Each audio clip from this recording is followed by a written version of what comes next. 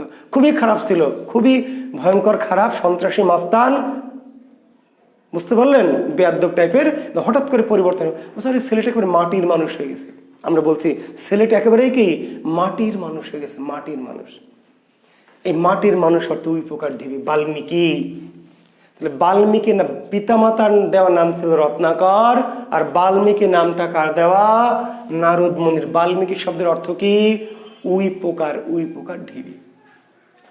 এবার যাই হোক, মাটিগুলো সরিয়ে নারদ মুনি বাল্মীকিকে বাল্মীকি নাম ধরে ডাকলেন, তার ধ্যান ভাঙালেন, বললেন যে তুমি এত পাপ করেছো, এত পাপ তোমার জমা হয়েছে তোমার অ্যাকাউন্টে, যে পাপ তোমার এক জন্মের পুণ্য ফলে পাপ খুঁজবে না। পুণ্য দিয়ে তো পাপ, তাই না? আমাদের ধর্মে আছে, আমাদের দাড়ি পাল্লায় পাপ আর পুণ্য তুলে দিবে, যেটা বেশি হবে। আমাদের ধর্মে আছে না ভাই, যে আপনার জীবনের পাপও করবে মানুষ, পুণ্যও করবে, স্রষ্টা দাড়ি পাল্লায় তুলে দিবে, মিজানে তুলে দেবে, যেটা বেশি হবে। তো রত্নাকরকে, দস্যু রত্নাকরকে নারদ বলল, তোমার পাপ এতই বেশি, এতই বেশি, যে তুমি বাকি যত জীবন তুমি বাঁচবা, যতদিন, এই সারাদিন যদি পুণ্য কর্ম করো, তবু তোমার ওই পাপের চেয়ে বেশি হবে না, তাহলে তুমি নরকবাস নিশ্চিত। নারদ মুনি বললো, রত্নাকর বলছে, গুরুদেব তাহলে আমি কি করব? আমি কি স্বর্গ পাবো না? বলছে, হ্যাঁ, তোমার এক জন্মের বা একজনের পুণ্য ফল দেওয়া হবে না। তাহলে কি করে? বুদ্ধি কি? তুমি রামের জীবনী রামায়ণ লেখো, রামের জীবনী রামায়ণ লেখো, রামায়ণ রচনা করো। তাহলে তুমি মরে যাওয়ার পরেও পৃথিবীতে হাজার হাজার বছর ধরে হাজার হাজার লক্ষ লক্ষ মানুষ রামায়ণ পড়বে, আর সেই তাদের সব তোমার অ্যাকাউন্টে জমা হবে, পুণ্য। জি, তোমার এক জীবনের পুণ্য দিয়ে তোমার পাপ ক্ষয় হবে না। পাপ ক্ষয় না হলে কেমনে স্বর্গে যাবা? কাজে তোমাকে রামায়ণ, রামের জীবনে রামায়ণ লিখতে হবে। তুমি লেখার জন্য পুণ্য তো পেলাই, প্লাস তুমি মরে গেলেও এই যে হাজার বছর ধরে হাজার হাজার লক্ষ লক্ষ মানুষ রামায়ণ পড়বে, আর যতদিন ধরে পড়তে থাকবে ততদিন লেখার জন্য তোমার কি অ্যাকাউন্টে পুণ্য জমা হতে থাকবে। তাহলে বাল্মীকি রামায়ণের রচয়িতা, কার আদেশে, কার নির্দেশে রামায়ণ রচনা করেছিল? বাল্মীকি কার আদেশে, কার উপদেশে, কার নির্দেশে, কার প্রেরণায়, কার উৎসাহে রামায়ণ রচনা করেছিল?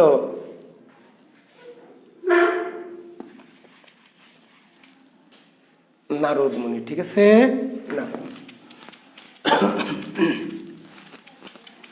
এখন রামায়ণের কাহিনী কি বলবো? বলার কি টাইম আছে? কাহিনী শুনবেন না সংক্ষেপে চরিত্রগুলো বলে শেষ করে দিই? ঠিক আছে জি, কাহিনী বলবো না চরিত্র বলে শেষ করে দিব?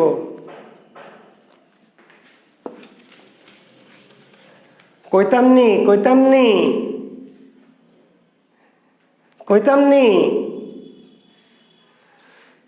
আপনারা কইলে আবার কইবেন যে স্যার খালি রামায়ণ পড়ায়। এই বেয়াদব স্যার জুয়েল কিবরিয়া রোজা রমজানের দিনে খালি কি রামায়ণের কাহিনী পড়ায়, তাই না? চায়ের দোকানে যাবেন, মোড়ে যাবেন, দুই বন্ধু গল্প করবেন আর আমার নামে দুর্নাম করবেন, তাই না? জি,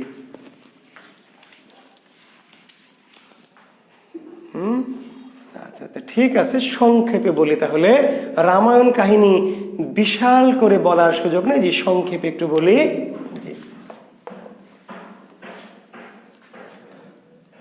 প্রাচীন ভারতের একটি রাজ্য যার নাম অযোধ্যা। প্রাচীন ভারতের একটি রাজ্য অযোধ্যা। যে শুনবেন তবে চুপচাপ শুনবেন, একদম সাইলেন্ট, একদম কোনো প্রশ্ন করবেন না, কোনো কুসকাস করবেন না। জি, প্রাচীন ভারতের একটি রাজ্যের নাম কি?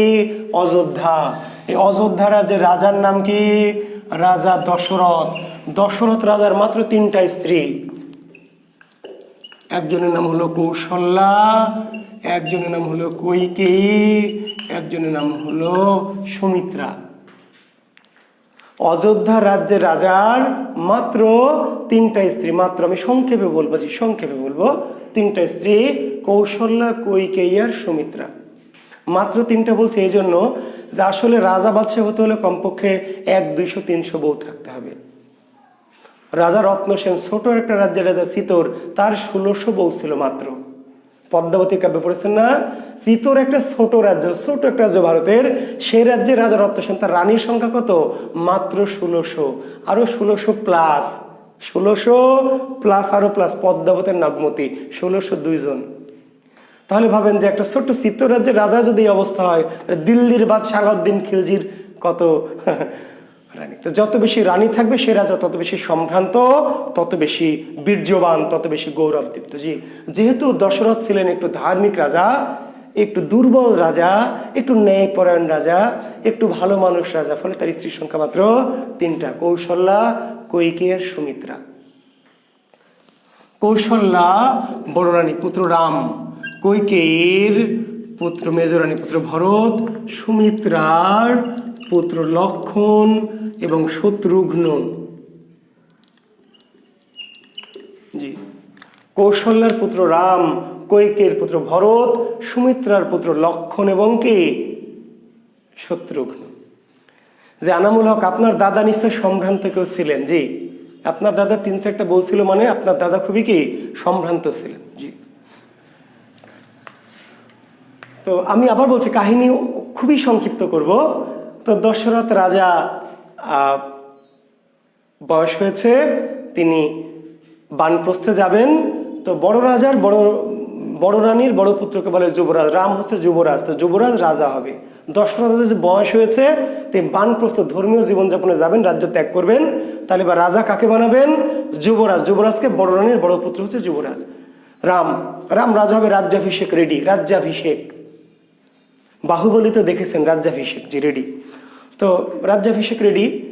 হঠাৎ করে রাজ্যাভিষেক যখন ঘটতে যাচ্ছে, সভাসদ সব বসে গেছে, হাতি ঘোড়ার লোক লস্কর, উজির নাজির সব রেডি, অতিথিরা।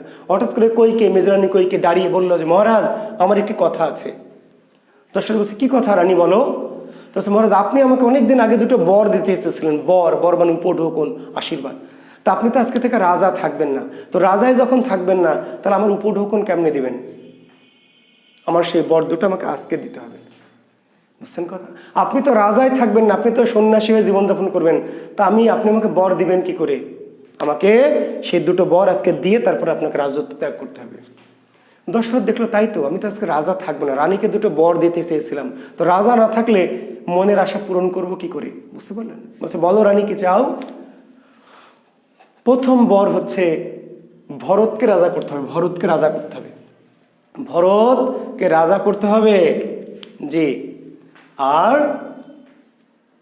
এবার জনগণ খুব ক্ষিপ্ত হলো, জনগণ রেগে গেল, কারণ জনগণ রামকে খুব পছন্দ করে, রাম রাজা হবে সবাই চায়। ভল্লালকে কেউ পছন্দ করে না, বাহুবলীকে সবাই চায়। তবু দশরথ বললেন, ঠিক আছে রানী, তোমার দ্বিতীয় ইচ্ছাটা বলো, দ্বিতীয় বর কি চাও? তো বলছে রামকে বনবাস দিতে হবে, রামকে বনবাস। এইবার রাজা খুবই ক্ষিপ্ত হলো, ক্রুদ্ধ হলো, রেগে গেল। এইবার সৈন্যদের বললো, এই বেয়াদ্দব রানীকে এক্ষুনি কি কারাগারে বন্দি করো। সৈন্যরা চলে এলো কইকেয়ীকে রুদ্ধ করবে। হঠাৎ করে রাম দাঁড়িয়ে গেল।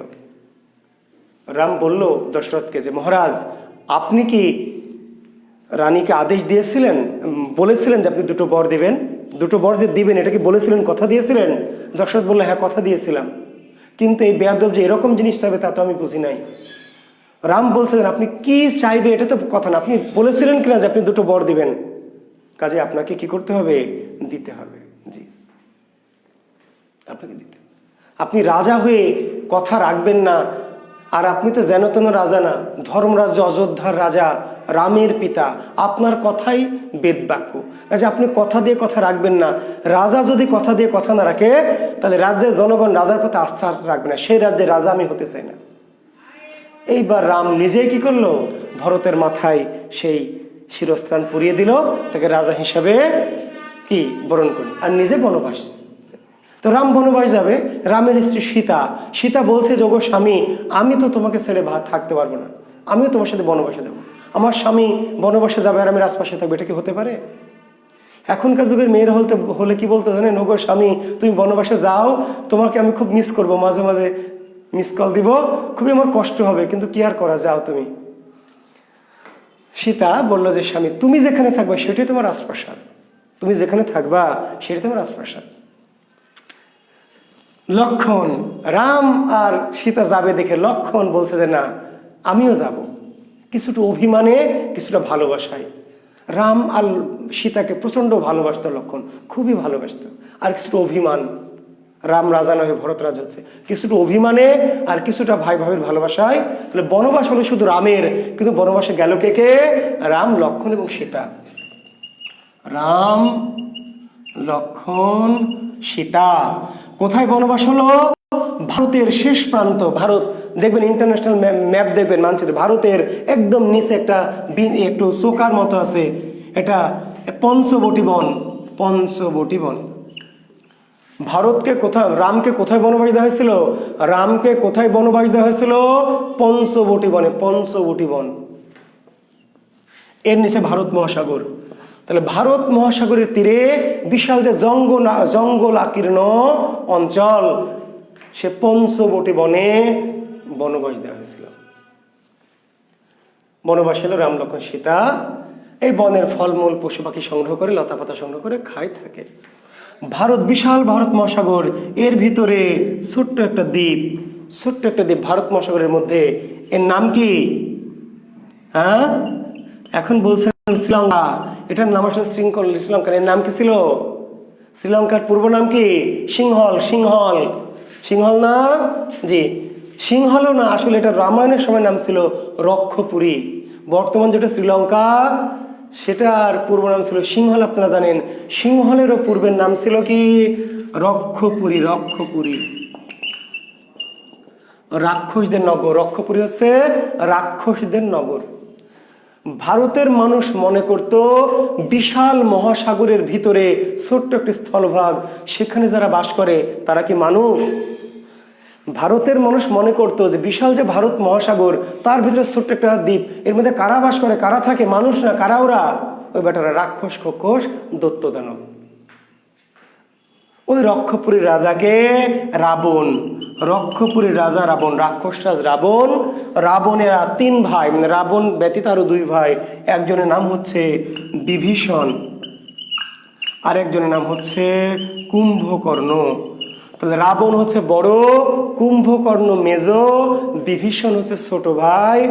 আর রাবণের কি দুই পুত্র, বীরবাহু আর মেঘনাদ, বীরবাহু আর মেঘনাদ, দুই পুত্র বীরবাহু আর মেঘনাদ। আর এক বোন রাবণের, সেই বোনের নাম কি? শূর্পণখা। জি, বোনটির নাম শূর্পণখা। মহাভারতের চরিত্র। তাহলে এই সিংহ রক্ষপুরীর রাজা বারণ লিখে ফেলেছি।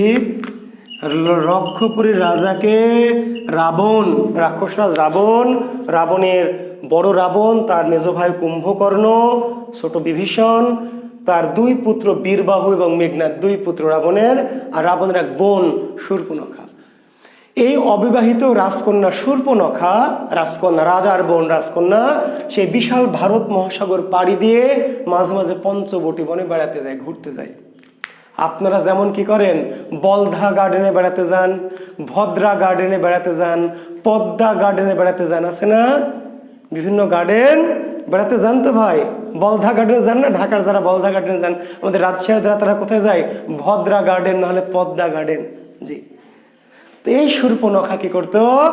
সখীদের নিয়ে, সহচরদের নিয়ে ভারত মহাসাগর পাড়ি দিয়ে জাহাজে বা পঙ্খিরাজ ঘোড়ায় চড়ে ওই পঞ্চবটী বনে বেড়াতে যেত, ফুলের মধু টধু খেত, সখীদের নিয়ে গান টান গাইতো, নেচে টেচে চলে আসতো। হঠাৎ করে একদিন গিয়ে দেখতে পাই সালমান খানকে। ওই বনে গিয়ে হঠাৎ করে একদিন দেখতে পায় কাকে? সালমান খান, যে রামকে এর আগে দেখেনি। দেখা মাত্র ক্র্যাশ খেয়ে যায়, প্রথম দেখাতেই কি ক্র্যাশ খেয়ে যায়। এই রামের চেহারা সালমান খানের চেয়েও কি অনেক বেশি সুন্দর, হিরোইক, উন্নত গ্রীবা, উন্নত নাসিক্য, গৌরবর্ণ। রামকে দেখা মাত্র ক্র্যাশ, ফিদা হয়ে যায়। তো রানী বা রাজকন্যা কেমন লম্পট দেখেছেন? আসলে লম্পট না, এত সুন্দর মানুষকে দেখলে ফিদা না হয়ে কেমনে থাকবে বলেন?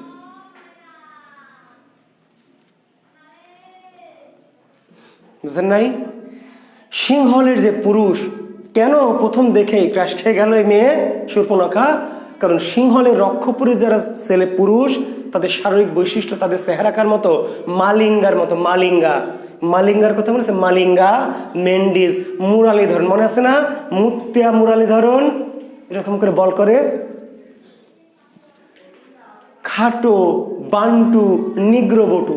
সিংহলের পুরুষদের বৈশিষ্ট্য কি? নিগ্রবটু, কালো, খাটো, বেটে, ঠোঁটগুলো মোটা, পুরুষ, চুলগুলো কোকড়া, সিংহলের পুরুষদের চেহারা। যে প্রতিদিন মালিঙ্গা, মুরালীধরন, মেন্ডিসদেরকে দেখে, হঠাৎ করে যদি সালমান খানকে দেখতে পায়, তাই না, আমির খানকে দেখতে পায়, তাইলে কি অবস্থা হবে? তো রামকে বলছে, রাম আই লাভ ইউ, তোমাকে ছাড়া আমি বাঁচবো না, তুমি আমার জীবন। আসলে এইভাবে বলেন, অন্য ভাষায় বলেছে আর কি। তো রাম এই মেয়েটিকে বোঝাতে চেষ্টা করে, তাকে নানান সুপরামর্শ দেয়, কিন্তু মেয়েটি কিছুতেই শুনবে না, তোমাকে ছাড়া আমি বাঁচবো না।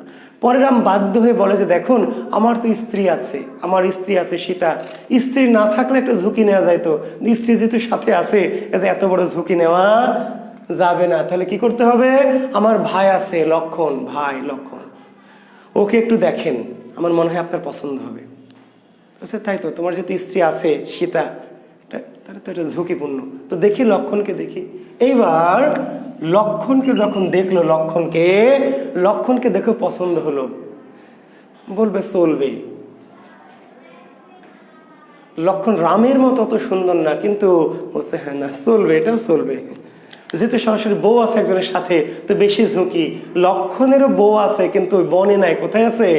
ওই যে অযোধ্যায়। লক্ষণের স্ত্রী আছে কিন্তু বনে বসে নাই, কোথায়? অযোধ্যায়। বনে তো লক্ষণ একা একা, কিছুটা ঝুঁকি মুক্ত। জি, কাজে লক্ষণের পিছু ঘোরাঘুরি শুরু করলো। লক্ষণ মেনে নিল না, রেগে গেল, বিরক্ত হলো, মেয়েটি কিছুতেই ছাড়বে না, তার কাউকে না কাউকে সাইড। লক্ষণকে তার লক্ষণ এক সময় রেগে গিয়ে ক্রুদ্ধ হয়ে শূর্পণখার নাক কেটে দিল, নাক কেটে দিল, নাসিকা কর্তন করে দিল। শূর্পণখাকে ডেকে নিয়ে গিয়ে নিরালায় বসিয়ে নাক ধরে কসরত করে নাক কেটে দিল। শূর্পণখার নাক কেটে দিয়েছিল কে? লক্ষণ। এবার নাক কাটে শূর্পণখা কাঁদতে কাঁদতে চলে গেল রক্ষপুরী, তার ভাই রাক্ষসরাজ রাবণ। কার এত বড় সাহস? কেন কেটেছে এটা রাজার প্রশ্ন না, কেন নাক কেটেছে এটা রাজার প্রশ্ন না। রাজার প্রশ্ন কি? কার এত বড় সাহস, কার এত বড় সাহস, কার এত বড় সাহস আমার বোনের ধরে নিয়ে আয় বেটাদের। এবার রাম লক্ষণকে ধরতে যাওয়া হলো, কিন্তু বনে রাম লক্ষণ তখন ছিল না, পঞ্চবটিতে ছিল না, পাশের কোনো বনে গিয়েছিল শিকার করতে। রাম লক্ষণ সীতাকে ঘরে রেখে পাশের কোনো বনে শিকারে গিয়েছিল, বাড়িতে পাই কাকে? সীতাকে। তো আগে ছোটবেলায় বাংলা সিনেমা দেখতাম বিটিভিতে, যে এখন তো ওইসব সিনেমা না, বিটিভিতে সিনেমা দেখতাম জসিমের, তারপরে হচ্ছে নায়ক ছিল হচ্ছে অমিত হাসান, ইলিয়াস কাঞ্চন, তারপর আরো আগে জাবেদ ছিল, জাবেদ জি নায়ক। তো যখন নায়ককে পায় না, ভিলেন ধরতে পারে না, তখন নায়িকাকে ধরে নিয়ে আসে, নায়কের মাকে বোনকে ধরে নিয়ে আসে, নিয়ে এসে কি করে আস্তানে নিয়ে খুঁটির সাথে টান টান করে দেখবেন বেঁধে রাখে, টান টান করে বেঁধে রাখে। তারপরে নায়িকাকে ছেড়ে দিয়ে গান টান গাওয়ায়। এর মধ্যে নায়ক চলে আসে, নায়ক সে ঘোড়া নিয়ে বা জিপ নিয়ে এসে ইয়ালি বলে কি গেট মেট ভেঙে বা গুলি টুলি মেরে নায়িকাকে উদ্ধার করে, তাই না? এরকম অনেকটা এরকম সিনেমারই কাহিনী আর কি। সীতাকে ধরে নিয়ে আসা হলো, সীতাকে কেন? ওই যে বাংলা সিনেমার পরিচালকরা যেটা মনে করে ধরে নিয়ে আসে, সীতাকে ধরে নিয়ে এসে আটকে রাখা হলো কোথায়? সীতাকে বন্দি করে রাখা হলো রক্ষপুরীর কোথায়? অশোক বন, অশোক। এই কথাগুলি লিখে রাখেন।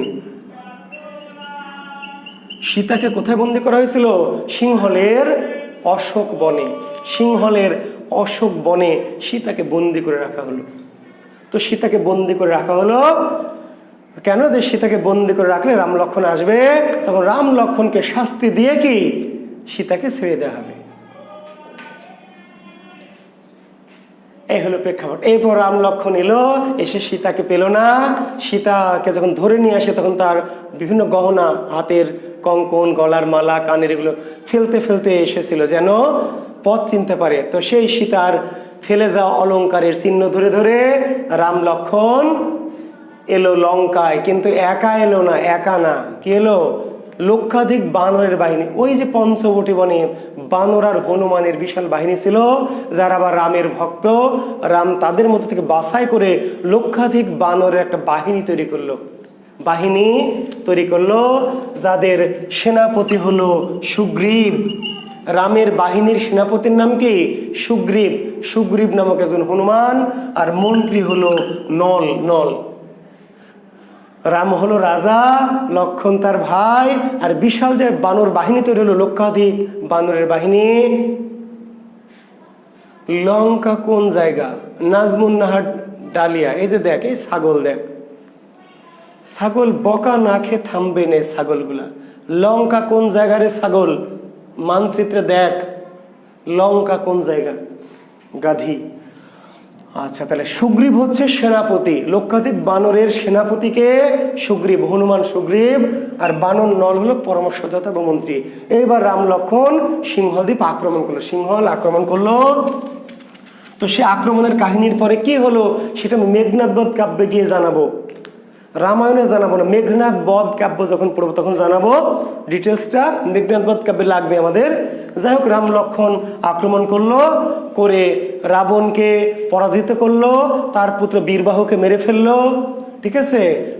তারপর মেঘনাদকে মেরে ফেললো, পরাজিত করলো, এমনকি ভাই কুম্ভকর্ণকে মেরে ফেললো।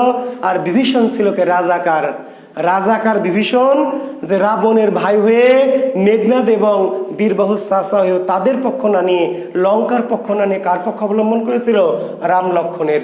এই জন্য বিভীষণকে বলা হয় ঘরের শত্রু, ঘরের শত্রু বিভীষণ। তো সেই বিস্তৃত কাহিনীটা আমি আজকে না, যেহেতু আমার আরো একদিন বলা লাগবে এই কাহিনীটা, তাহলে কখন বলবো এই কাহিনীটুকু? মেঘনাদ বধ কাব্যে। তবে এটুকু রামায়ণ কাহিনীটা শেষ করবো। যে জয়লাভ করলো, জয়লাভ করে বন্দিনী সীতাকে নিয়ে চলে গেল কোথায়?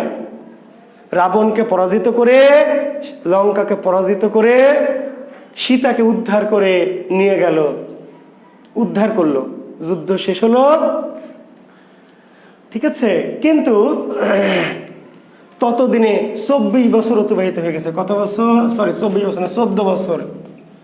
বনবাস কত বছরের হয়? যাবজ্জীবন, মানে 14 বছর। জি, 14 বছর। জেল, আজীবন জেল, যাবজ্জীবন জেল, 14 বছর। 14 বছর তাদের বনবাস শেষ হয়। তখন আবার কি পিতার দৈব আদেশে রাম আবার রাজ্যে চলে যায়, অযোধ্যা রাজ্যে চলে যায়। রাম, সীতা এবং লক্ষণকে নিয়ে রাজ্যে চলে যায়। রাজ্যে যখন যায় তখন কি রাজ্যে যাওয়ার পর একটা ঝামেলা ঘটে। রামকে রাজা হিসেবে সবাই মেনে নিবে, রাম এবার এই রাজ্যের রাজা। ভরত নিজেও রামকে রাজা বলে স্বীকার করে নেয়, ভরত রামের মাথায় মুকুট পরিয়ে দেয়, রাম এই অযোধ্যা রাজ্যের রাজা হয়, সবাই খুব খুশি, জনগণ খুবই খুশি। কিন্তু সীতাকে রানী বলে মানবে না, অখুশি। রাম রাজা হবে কিন্তু সীতা রানী হবে না। কেন? বলছে সীতা অলক্ষী, কুলোটা, অসতী। রাম আমাদের রাজা, বীর্যবান সত্যবান রাজা, কিন্তু সীতা রানী না, সীতা কুলোটা কলঙ্কিনী। রাম বলছে এটা কেমন করে সম্ভব? সীতা আমার স্ত্রী, সতীসাধ্যী স্ত্রী, আমি রাজা হব, সে রানী হবে না। বলছে না। কেন? সীতার কলঙ্ক কি? মজার কথা শুনি, সীতার কলঙ্ক কি? বলছে ওই যে রাবণ যে ধরে নিয়ে গেল সীতাকে, পঞ্চবটী বনে যে রাখলো, সীতাকে কি এমনি এমনি ছেড়ে দিয়েছে? রাবণ তোর জুয়েল কিবরিয়ার মতো ভালো মানুষ না, তাই না? যে একটা সুন্দরী মেয়েকে পাশে রেখে ছেড়ে দিবে। বলছে রাবণ তো খারাপ, তাই না? খারাপ তো নাকি? হিন্দু যারা আছেন, রাবণ তো খুবই খারাপ, ভয়ঙ্কর, হিংস্র। তেমন একটা হিংস্র, খারাপ, ভয়ঙ্কর মিশা সদাগর কিংবা রাজীব টাইপের, তাই না, আহমদ শরীফের টাইপের ভিলেন সীতার মতো এত সুন্দরী, অপূর্ব সুন্দরী একটি মেয়েকে যদি নিয়ে গিয়ে আটকে রাখে, তো এমনি এমনি ছেড়ে দেবে? সীতা কলঙ্কিত হয়েছে। যেই সীতা রাবণের কাছে এতদিন ছিল, সেই অপবিত্র সীতা কখনোই রাম রাজ্যের রানী হতে পারে না, জনগণ মানবে না। তাহলে এবার রাজা রাম বলে যে ঠিক আছে, তাহলে একটা কাজ করি, সীতার একটা পরীক্ষা নেই, সতীত্বের পরীক্ষা, অগ্নি পরীক্ষা। এটা রামের উত্তরকাণ্ড বলে, রামায়ণের উত্তরকাণ্ড, বুঝতে পারলেন? 14টি খণ্ড, 7টি খণ্ড আছে রামায়ণের। তো কি হবে তাহলে? সীতাকে তাহলে অগ্নি পরীক্ষা, সতীত্বের পরীক্ষা। আগুন, বিশাল অগ্নিকুণ্ড জ্বালানো হলো। সীতাকে কি করতে হবে? এই অগ্নিকুণ্ডের মধ্য দিয়ে হেঁটে যেতে হবে। যদি সে সতী হয় সত্যি, তাহলে আগুন তাকে স্পর্শ করবে না। আর যদি অসতী হয় তাহলে পুড়ে মারা যাবে, মরুগা। অসতী নারী মরে গেলেই তো ভালো। রাম আদেশ দিল, সীতা সে অগ্নিকুণ্ডে যেতেই হবে, যেত রাজার আদেশ, রামের আদেশ। কিন্তু মনে মনে খুব কষ্ট পেল, খুব দুঃখ পেল যে নিশ্চয় স্বামীও তাকে সন্দেহ করেছে। নারীর সতীত্ব অসতীত্ব পুরোটাই স্বামীর, আর কারণ না। আমার স্ত্রী অসতী, তাতে আপনার কি? প্রতিবেশী আকাশের কি? আকাশের তো আরো সুবিধা ভাই, প্রতিবেশী আয়নাদের আরো সুবিধা। আমার স্ত্রী অসতী হলেই তো প্রতিবেশীর সুবিধা, অসুবিধা আমার। কাজে স্ত্রীর সতীত্ব অসতীত্ব এটা মানুষের কিছু যায় আসে না, সবকিছুই স্বামীর। কাজে সীতা মনে করলো যে স্বামীও তাকে সন্দেহ করছে, নাহলে কেন সে আমাকে অগ্নি পরীক্ষা নিবে? আমার স্বামী কি বোঝেন আমি সতী না অসতী? স্বামী তাহলে আমাকে নিশ্চয়ই ভুল বুঝেছে। অগ্নি পরীক্ষা দিল সীতা, আগুন পেরিয়ে গেল সে, আগুন তাকে স্পর্শ করলো না একটু, কারণ সীতা সতী।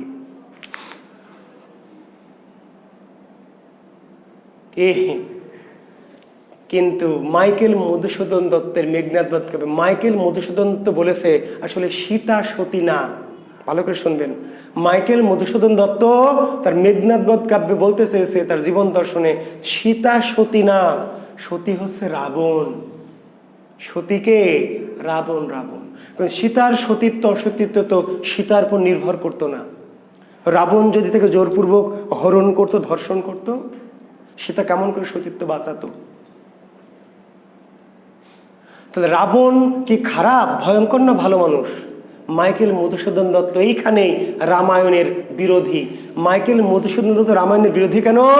মাইকেল বলেন সীতার যে সতীত্ব প্রমাণ, এটা সীতার সতীত্বের প্রমাণ না, সীতার সতীত্বের প্রমাণ আসলে রাবণের সতীত্বের। রাবণ কত সৎ, কত পবিত্র।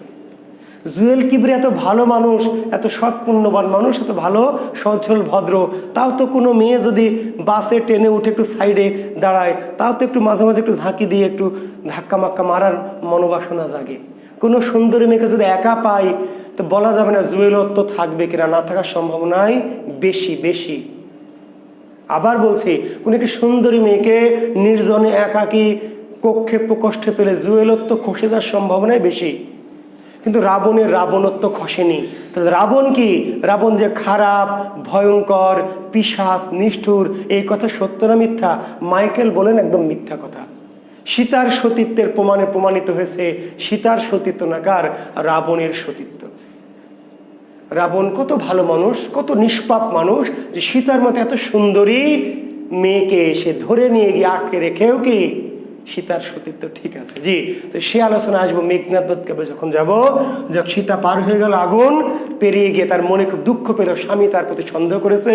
এইবার সে তার মা হলো মেদিনী, সীতার মাকে মেদিনী, মেদিনী মানে পৃথিবী, তাকে বললো যে মা আমি আর নিষ্ঠুর পৃথিবীতে থাকবো না, এই নিষ্ঠুর পৃথিবীতে আমি আর থাকবো না, আমাকে সে অবিশ্বাস করেছে, তার সে আমার মরণই ভালো, তুমি আমাকে কোলে তুলে নাও। সীতার মা মেদিনী মানে পৃথিবী এবার কোল বাড়ালো, মানে পৃথিবী দুই ভাগ হয়ে গেল, মাটি দুই ফাঁক হয়ে গেল। এবার সীতা তার মধ্যে কি ঢুকে গেল, মাটি দুই দিকে আবার বুঝে গেল। এই দৃশ্য সবার চোখের সামনে ঘটছে, জনগণ কাঁদতে লাগলো, হায় হায় ওরে আমার সতী মা, ওরে আমার সীতা মা, সতী মা তুমি কি সতী ছিলে, আমরা তো ভুল বুঝেছি মা, তোমাকে বুঝতে পারিনি, হায় হায় আমার সীতা মা। কাঁদতে লাগলো। রাম কাঁদতে কাঁদতে অজ্ঞান হয়ে গেল এবং আছাড় পাছাড় করতে লাগলো, মাটিতে আঘাত করতে লাগলো। অন্য দেবতারা দেখলো রামের যদি অবস্থায়, রাম যদি এইভাবে পৃথিবীকে আঘাত করতে থাকে তাহলে পৃথিবী যে কোনো সময় শূন্য বিচ্ছিন্ন হয়ে যাবে। দেবতা রাম যদি ক্রুদ্ধ হয়ে যায়, এইভাবে যদি হাত পা ছুটতে থাকে পৃথিবীর উপর, তাহলে পৃথিবী রামের এই আঘাতকে সহ্য করতে পারবে? তাহলে পৃথিবী তো খণ্ড চূর্ণ বিচ্ছিন্ন হয়ে যাবে। তখন দেবতারা সবাই মিলে আবার কি করলো, সীতার মা মেদিনীর কাছে গেল, মেদিনীকে অনুরোধ করলো, অনেক কিছু পরামর্শ দিল। মেদিনী তখন সীতাকে বোঝালো, মারে এরকম হয়, স্বামী স্ত্রীর মাঝে ভুল বোঝাবুঝি হয়, সংসারে এমন হয়, এটা ব্যাপার না, দেখ তোর জন্য তোর স্বামী আবার দুঃখ করছে, তুই আবার তার কাছে ফিরে যা। সংসারে থাকতে হলে ভুল বোঝাবুঝি হয়, সন্দেহ হয়, কিন্তু তাই বলে স্বামীকে পতিকে ছেড়ে থাকা সতী নারীর ঠিক না। তখন আবার সীতা অনিচ্ছা সত্ত্বেও বা ইচ্ছা সত্ত্বেও, যাই হোক, তার মনের কথা কেমন করে বুঝবো, আবার মেদিনী দুই হাত বাড়িয়ে খুলে দিল, সীতা আবার পৃথিবীতে উত্তীর্ণ হলো এবং আবার রামের পাশে গিয়ে বসলো। অতঃপর তারা সুখে শান্তিতে বাস করতে লাগলো। ইহার নাম কি? রামায়ণ। এই রামায়ণে খণ্ড কয়টি লিখে নেন? 7টি খণ্ড। রামায়ণে খণ্ড কয়টি? রামায়ণে খণ্ড হচ্ছে 7টি। দ্রুত লিখে নেন, 7টি খণ্ড। খণ্ড বা কোনো কোনো বলা আছে কাণ্ড। জি, একটা হলো আদি কাণ্ড, আবার বলছে কাণ্ড বা খণ্ড। আদি কাণ্ড, তারপরে কি অযোধ্যা কাণ্ড, আদি কাণ্ড, অযোধ্যা কাণ্ড, অরণ্য কাণ্ড, অরণ্য কাণ্ড, কিষ্কিন্ধা কাণ্ড। আদি কাণ্ড, অযোধ্যা কাণ্ড, অরণ্য কাণ্ড, কিষ্কিন্ধা কাণ্ড, সুন্দর কাণ্ড, লঙ্কা কাণ্ড। সুন্দর কাণ্ড, লঙ্কা কাণ্ড, উত্তরকাণ্ড। রামায়ণে খণ্ড বা কাণ্ড কয়টি? রামায়ণে খণ্ড বা কাণ্ড কয়টি? 7 খণ্ড। বলে না 7 খণ্ড রামায়ণ পড়ে সীতারামের মাসি, বলে 7 খণ্ড রামায়ণ পড়ে সীতারামের মাসি। তাহলে রামায়ণে খণ্ড বা কাণ্ড কয়টি? 7টি। আদি কাণ্ড, অযোধ্যা কাণ্ড, অরণ্য কাণ্ড, কিষ্কিন্ধা কাণ্ড, সুন্দর কাণ্ড, লঙ্কা কাণ্ড এবং উত্তরকাণ্ড। ওই যে অযোধ্যা আবার ফিরে গিয়ে পরে যে কাহিনীগুলো হলো সেটার নাম কি? উত্তরকাণ্ড। জি। রামায়ণে শ্লোক কয়টি? 24,000 শ্লোক। 24,000 শ্লোক। রামায়ণের শ্লোক সংখ্যা কয়টি? রামায়ণের শ্লোক সংখ্যা 24,000 শ্লোক। পরপর 2 চরণকে, এই যে হিন্দু ধর্মগ্রন্থের বা প্রাচীন ধর্মগ্রন্থগুলির পরপর 2 লাইন মিলিয়ে, 2 লাইন মিলে একটি শ্লোক বলা হয়। তাহলে এক শ্লোকে কয় চরণ, কয় লাইন? 2 লাইন। পাশাপাশি পরপর 2টো লাইনকে বলা হয় এক শ্লোক। তাহলে শ্লোক কয়টি মহাভারত, রামায়ণের শ্লোক কয়? শ্লোক সংখ্যা 24,000। তাহলে লাইন বা চরণ কয়টি? দ্বিগুণ, 48,000। শ্লোক যা তার দ্বিগুণ চরণ বা লাইন। তাহলে যে কোনো একটা মনে রাখবেন, শ্লোক মনে রাখলে চরণ বা লাইন দ্বিগুণ, বা চরণ বা লাইন মনে রাখলে শ্লোক অর্ধেক। ঠিক আছে? জি। তো আজকে আর না, যেহেতু অনেক পড়ালাম, আমরা চেষ্টা করবো, আমরা একটু বাকি থাকলো, এটুকু বাকি। রামায়ণ নিয়ে আরেকটু অল্প একটু কথা বলবো, মহাভারতটা নিয়ে একটু কথা বলবো, বলে আগামী দিন মধ্যযুগটাকে একদম ফিনিশিং করে দেবো ইনশাল্লাহ। আর পারলে আধুনিক যুগ শুরু করব। আর সোমবারে পরীক্ষা প্রাচীন মধ্যযুগ। তাহলে আমি গল্পটা করতে গিয়ে মধ্যযুগটা পুরোপুরি শেষ হলো না, তো তাড়াহুড়া করে শেষ করবে এমন তো আপনাদের কাছে আমি কোনো ইয়ে নেইনি, তাই না, চুক্তি নেইনি ভাই। তো আমি রামায়ণের অল্প একটু কথা, অনুবাদ নিয়ে একটু কথা বলতে হবে 2-4 মিনিট, আর মহাভারতটা নিয়ে সংক্ষেপে একটু কথা বলে আগামী দিন মধ্যযুগের যদি আরও কিছু থাকে, আপনাদের যদি এমন কিছু মনে হয় যে স্যার মধ্যযুগে আরও কিছু আছে আপনি পড়াননি, আপনি ফাঁকি দিচ্ছেন, তাহলে মধ্যযুগ আমি পড়িয়েছি যা কিছু, তার বাইরে যদি আপনাদের কোনো কিছু মনে হয়, কোনো কিছু কোশ্চেন কৌতূহল, পুরোটা আগামী দিন মধ্যযুগ নিয়ে আমার উপর ঝাঁপিয়ে পড়বেন, ঠিক আছে? আমি শুরুতে রামায়ণের একটু কথার, মহাভারত একটু বলে শেষ করে আগামী দিন প্রাচীন মধ্যযুগ নিয়ে আপনাদের যার যা কিছু আবদার আছে, কোনো প্রশ্ন আছে, কোনো টপিক যদি বাদটা থাকে সেগুলো নিয়ে ফিনিশিং করবো, করে পারলে আধুনিক যুগে যাব বা না যাব, যাই হোক হবে। আর আগামী সোমবারে গোটা প্রাচীন মধ্যযুগের কি পরীক্ষা। জি, কারো কোনো কথা আছে থাকলে দ্রুত বলেন, শেষ করি আজকের মতো। জি, আজকের মতো শেষ করে আগামী দিন বাকি কথাবার্তা নিব।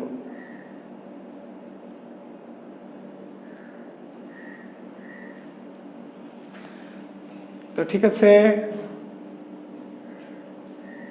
ভালো থাকবেন। জি, আল্লাহ হাফেজ।